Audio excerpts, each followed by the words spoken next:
तो सब किस तरह देखते हैं मुल्क का इक्तिसादी मंजरनामा इस वक्त जो है? हम बजट के उसमें जा रहे हैं, IMF के साथ भी हमारे मामला जो हैं वो खैर असलूबी से चल पड़े हैं, और कल जो स्पेशल इन्वेस्टमेंट फैसिलिटेशन काउंसिल का इजलास हुआ उसमें ट्रेडिंग क्लास को टैक्स नेट मिलाने के लिए स्पेशल एफर्ट्स लेने की बात की गई। लेकिन आज इकोनॉमिक डिवीज़न की जो अपना रिपोर्ट हुई है कि पाकिस्तान को जो फॉरेन इकोनॉमिक असिस्टेंस है इस रवां साल में, उसमें काफ़ी कमी नजर दिख रही है। मजमूई क्या है हमारा इक्तिसादी मंजरनामा मुल्क का, और आने वाले बजट में हुकूमत को क्या चैलेंजेस होंगे? बहुत बहुत शुक्रिया। अच्छा, मैं आपसे ये कोई फॉरेन जो असिस्टेंस है उसमें तो डेफिनेटली कमी आई है, लेकिन चंद एक चीज़ें जो बड़ी पॉजिटिव हुई हैं उनमें जैसे आपने बताया कि करंट अकाउंट जो है ना वो हमारा सरप्लस पे है, और 30 जून तक उम्मीद ये है कि तकरीबन जो है ये 1 से 2 बिलियन डॉलर तक का लॉस में आएगा। ज़ाहिर है करंट अकाउंट है, फाइनेंशियल हमने आगे कर्जे भी देने हैं और जो हमारे पर पेमेंट्स हुई है, तो अगर 1 से 2 बिलियन डॉलर की भी अगर करंट अकाउंट जो है वो डेफिसिट होता है तो ये भी बहुत बड़ी अचीवमेंट है। पिछले साल जो है ना वो ये तकरीबन 15 से 16 बिलियन डॉलर के खसारे में था हमारा करंट अकाउंट, और उससे पहले जो है ना ये एक वक्त में 50 बिलियन डॉलर का खसारा भी देख चुका है करंट अकाउंट। तो 50 बिलियन डॉलर के मुकाबले में अगर हम 1 या 2 बिलियन डॉलर का लॉस खसारा एक्सपेक्ट करें तो आप अंदाजा लगा सकते हैं कि ये बहुत बड़ी अचीवमेंट है।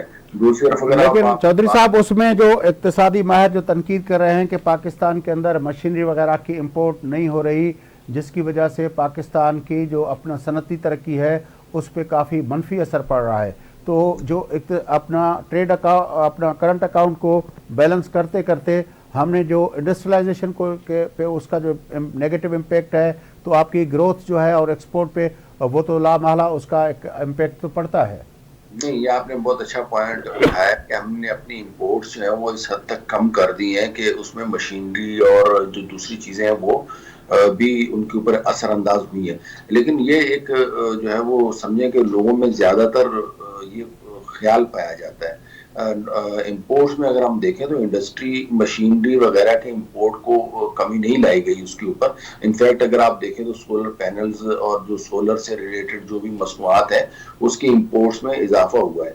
बुनियादी तौर पे इंपोर्ट्स को कम किया है और एक्सपोर्ट माइनर सी जो है ना वो हमारी बढ़ी है। तकरीबन पिछले महीने तक जो है ना वो ये तक 12 साढ़े 12 बिलियन तक पहुंच चुकी थी 6 महीने की जो हमारी फिगर थी, और जो इंपोर्ट की फिगर थी वो भी तकरीबन लगभग जो है वो इसके आसपास ही थी, 2-3 बिलियन हम ज्यादा इससे चल रहे थे। तो हुआ ये कि इंपोर्ट के ऊपर हम असल में बुनियादी तौर पे अब तक तो इन्हिसार इंपोर्ट के ऊपर करते रहे ना, तो अब जब इंपोर्ट के ऊपर से इन्हिसार अपना खत्म करेंगे तो उससे हमारी इकोनॉमी के ऊपर फर्क तो आएगा, इकोनॉमी और GDP हमारा कम तो होगा, लेकिन ये एक किस्म का झटका टेम्परेरी तौर पे हमें बर्दाश्त करना पड़ेगा। लेकिन उसका हल है हमारे पास, हमें इंपोर्ट सब्स्टिट्यूशन की तरफ जाना पड़ेगा। फर्ज करें अगर आप इंपोर्ट की बात करते हैं तो हम तो दालें भी जो है ना वो इंपोर्ट कर रहे हैं, हम एडिबल ऑयल जो खाने वाला ऑयल है वो भी हम इंपोर्ट कर रहे हैं, चाय की पत्ती भी हम इंपोर्ट कर रहे हैं, यानी ज़रूरी तौर पे भी अगर आप देखो तो कई ऐसी चीज़ें जो हम अपने मुल्क में इस्तेमाल कर सकते हैं, उगा सकते हैं, वो भी हम इंपोर्ट करते हैं। तो इस किस्म की चीज़ों को अगर हम डिस्करेज करेंगे, इनकी इंपोर्ट अगर हम नहीं करेंगे तो मेरा नहीं ख्याल है कि हमें कोई बहुत लेकिन ज़्यादा। अपना चौधरी साहब उसमें तो ज़रूरी है ना कि हम अपनी जो जो चीज़ें आप बता रहे हैं, जी जी हम उस सिलसिले में ज़रूरी है कि हम अपनी एग्रीकल्चर सेक्टर पे तवज्जो दें, उसके अंदर अपना रिसर्च का जो एलिमेंट है उसको करें, क्योंकि हमारी पर एकड़ यील्ड जो है वो दूसरे ममालिक से बहुत कम है। उसके अलावा इनपुट्स जो हैं, अब देखें हर साल जो है वो अपना फर्टिलाइज़र का बहरान हो जाता है। हमारे यहाँ जो इनपुट्स हैं वो भी हम बाहर से मंगवा रहे होते हैं, तो हमारे यहाँ अगर हम अपने उस शोबे के अंदर एग्रीकल्चर को सेल्फ सस्टेनेबल बनाने के लिए हम अपने फर्टिलाइज़र्स के हवाले से और बीज के हवाले से और अपना पेस्टिसाइड्स के हवाले से अगर हम उस इंडस्ट्री पे तवज्जो दें कि हम अपने मुल्क की एग्रीकल्चर की ज़रूरियात जो हैं बीज से लेकर पेस्टिसाइड से लेकर फर्टिलाइज़र तक जो 3 मेजर अपना उसकी हैं वो हम अपने मुल्क के अंदर वो रिसर्च करके और इंडस्ट्रियलाइजेशन करके वो दें तो शायद हम उसमें बेहतरी लाएं। लेकिन उस हवाले से तो हमें कोई नज़र नहीं आती है इन्वेस्टमेंट गवर्नमेंट्स की तरफ। नहीं सर, मैं थोड़ी सी आपकी करेक्शन करूंगा। यहाँ पे आ जाता है स्पेशल इन्वेस्टमेंट फैसिलिटेशन काउंसिल का जो क़याम अमल में आया है chief of the army staff ने, जिसमें बड़ा अहम रोल प्ले किया है, प्राइम मिनिस्टर साहब उसको हेड कर रहे हैं। उसका बहुत अहम रोल है। उन्होंने खास तौर के ऊपर ज़राअत के ऊपर बहुत तवज्जो दी है। बहुत सी ऐसी ज़मीनें हैं, कॉर्पोरेट फार्मिंग को इन्होंने जो है ना वो बड़ा फ़रोग़ दिया है। पंजाब में और दीगर इलाकों में ऐसी ज़मीनें आइडेंटिफाई की हैं जहाँ पे लोगों को ऑफ़र किया जा रहा है, बाहर के लोगों को, जिसमें यूएई की बात अगर मैं करूं या दूसरे अरब ममालिक हैं, उन्होंने अपना जो है ना वो इंटरेस्ट शो किया है कि हम लोग कारपोरेट फार्मिंग पाकिस्तान में शुरू करेंगे। और कारपोरेट फार्मिंग का मतलब ये होता है कि बड़े पैमाने पर तकरीबन 1000 एकड़ के ऊपर जो है वो एक आध बड़ा फार्म होता है और उसको जो उसके ऊपर जो है वो कल्टीवेशन का आगाज किया जाता है। तो इसमें जो है ना वो SIFC बहुत अच्छे इकदाम कर रही है। सोहेल सांघी साहब हमारे सीनियर अपना दोस्त हैं, वो भी इस वक्त स्टूडियो में मौजूद हैं, वो भी कुछ पूछना चाहेंगे। जोशी साहब, इसमें जो नई ज़मीनें जो हम आबाद करने जा रहे हैं, जैसे सेल बना रहा है और बाहर के लोगों को हम ऑफ़र कर रहे हैं, तो अभी जो सवाल हमारे जहन में है वो ये कि जो पहले हमारी ज़मीनें मौजूद हैं जिन पर काश्त की जा रही है, क्या उनसे हमने मैक्सिमाइज करके प्रोडक्शन ले ली है? तो मेरा ख्याल है कि ऐसा नहीं है। जैसे फयाज साहब भी बता रहे थे कि जिस तरह से वहाँ पर जो फर्टिलाइज़र का इशू है, पेस्टिसाइड का है, फिर नकली बीजों का है, इस तरह के जितने भी इनपुट्स हैं उसका मामला है, तो हम पहले उन ज़मीनों को तो ठीक से उनसे हम मैक्सिमम जो पैदावार वो ले लें, उस तरफ जाने के बजाय हम मज़ीद ज़मीनें ले रहे हैं। और उसमें अगेन फिर बहुत बड़ा सवाल आ जाता है कि ये जो लैंड मैनेजमेंट है उसका, आप तो माशाल्लाह इकोनॉमिस्ट हैं तो आपको बड़ा इसके बारे में अच्छा वो होगा कि कितनी ज़मीन ज़राअत के लिए हो, कितनी ज़मीन रिहाइश के लिए हो, कितनी ज़मीन फॉरेस्ट के लिए हो, कितनी ज़मीन जो है वो इस तरह से फ्यूचर डेवलपमेंट के लिए उस तरह से जो रखी जाती है उसके लिए हो। तो उसमें तो हम अगर इस तरह से तमाम ज़मीन इस तरह से करेंगे तो कोई इशू नहीं आगे चल के बनेगा। देखिए, सबसे पहली बात तो ये है कि ये जो बात मैं कर रहा हूँ, ये लैंड्स ऑलरेडी जो है ना अनयूटिलाइज्ड है, हुकूमत पाकिस्तान की मिल्कियत है और ये एग्रीकल्चर के लिए ही वक्फ है, यानी इसके ऊपर एग्रीकल्चर का ही काम होगा।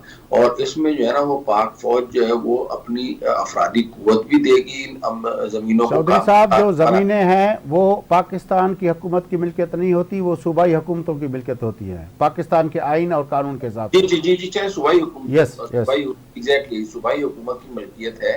तो ज़ाहिर सही है, सूबाई पंजाब हुकूमत से उनका एग्रीमेंट भी हुआ है। तो अब उसमें जो है ना वो पाकिस्तान की जो मुसल्लह अफवाज है वो भी अपनी अफरादी कुव्वत भी देंगी, उसके साथ साथ SIFC के तहत बाहर के इन्वेस्टर्स भी आएंगे।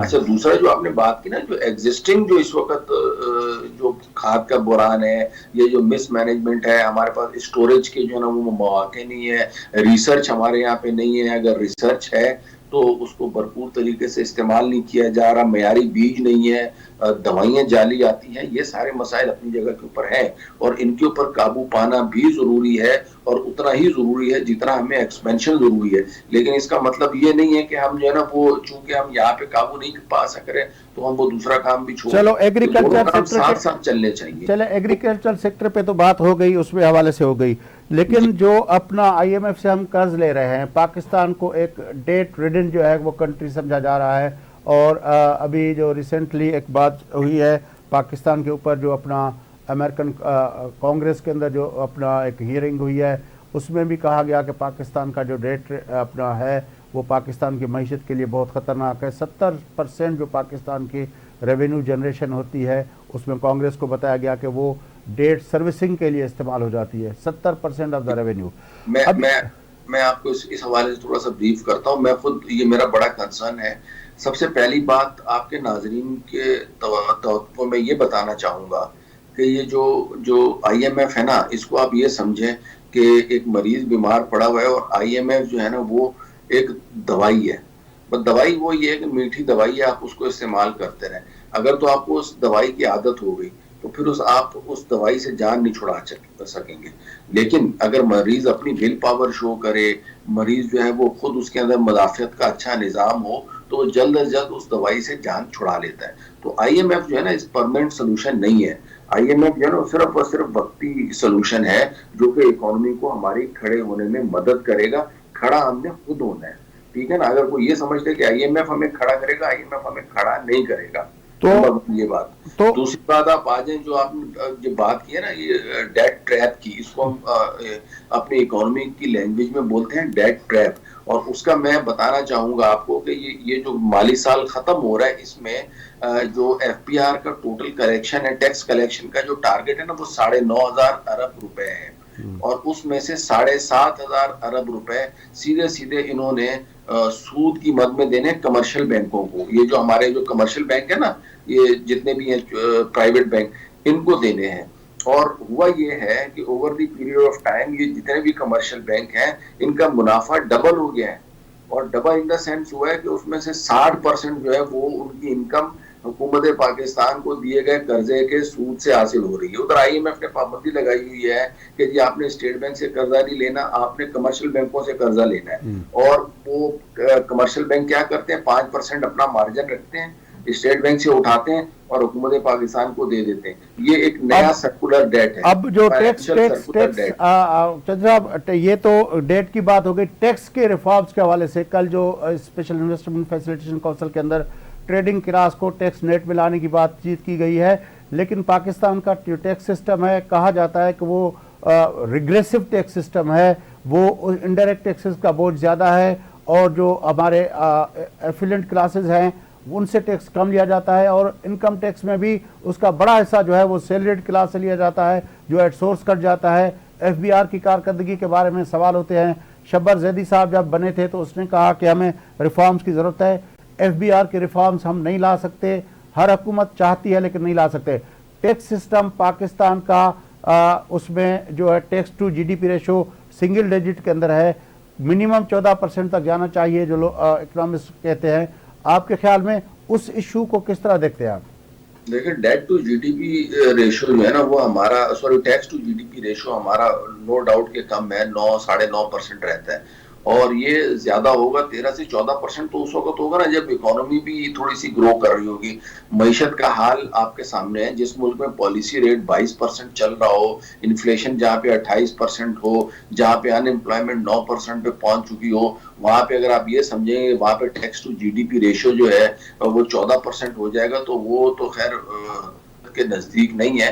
तो एक तरफ नो डाउट कि हमें टैक्स बेस को हमने बढ़ाना है, नो डाउट, लेकिन इसके साथ साथ ये जो मैंने जो आपकी तवज्जो दिलाई है ना, ये जो डेट ट्रैप जिसमें हम फंस गए कि ये जो आपकी जो हुकूमत है केयर टेकर, इसने 4,000 अरब रुपए का मजीद कर्जा लिया। तो इसका मतलब ये है कि इस मरतबा जो बजट आएगा उसमें 9,500 अरब रुपए तो सिर्फ और सिर्फ इन लोगों को सूद देना होगा। तो उसके बाद सूबों को क्या देंगे, उसके बाद डेवलपमेंट पे क्या खर्च करेंगे, डिफेंस पे क्या खर्च करेंगे, उसके बाद अपनी तनख्वाहें और सैलरीज कहाँ से निकालेंगे, पेंशन कहाँ से निकालेंगे। इसीलिए आप देखें IMF ने भी मुतालबा किया है कि 18वीं तरमीम को आप रिव्यू करें। यानी उनका मकसद ये है कहने का कि जो सूबों को 55% दिया जाता है उसके ऊपर आप थोड़ा सा कट मारें। लेकिन वो तो तय है ना, वो तो हमारा आईनी रेस्ट्रिक्शन है, वो तो आइन के अंदर तय है कि वो आइन की रेस्ट्रिक्शन है, लेकिन उसमें उसको इनडायरेक्ट तरीके से ये लोग कर जाएंगे ना कि दे देंगे और फिर कहेंगे कि ठीक है यार आपको हमने दे दिया, हमारा इतने % सूद है, ये भी आप दो। क्योंकि जाहिर है अगर हो इस वक्त पता है क्या रहा है, हो ये रहा है कि हुकूमत पाकिस्तान कर्जा लेके और सूबों को पैसे दे रही है, यानी सूद हुकूमत फेडरल गवर्नमेंट दे रही है और जो रेवेन्यू है वो सूबों को जा रहा है। चौधरी साहब पाकिस्तान पीपल्स पार्टी के चेयरमैन ने कहा था इलेक्शन कैंपेन के अंदर कि 300 अरब जो है वो हमारी डुप्लीकेशन ऑफ द मिनिस्ट्रीज जो है वो 18वीं तरमीम के बाद जो डिवॉल्व हो गई हैं, वफाक के पास वो मिनिस्ट्रीज चल रही है। टोटल उसका इम्पैक्ट कुछ नहीं है ना, वो 2,000 अरब रुपए है ना, लेकिन ये जो सूबों को जाता है आपको तो 4,500-5,000 अरब रुपए तो सूबों को ट्रांसफर होता है। तो अब 5,000 अरब रुपए ये ट्रांसफर कर देंगे तो फिर सूद का पोर्शन भी तो ट्रांसफर करें, 7,500 अरब रुपए सूद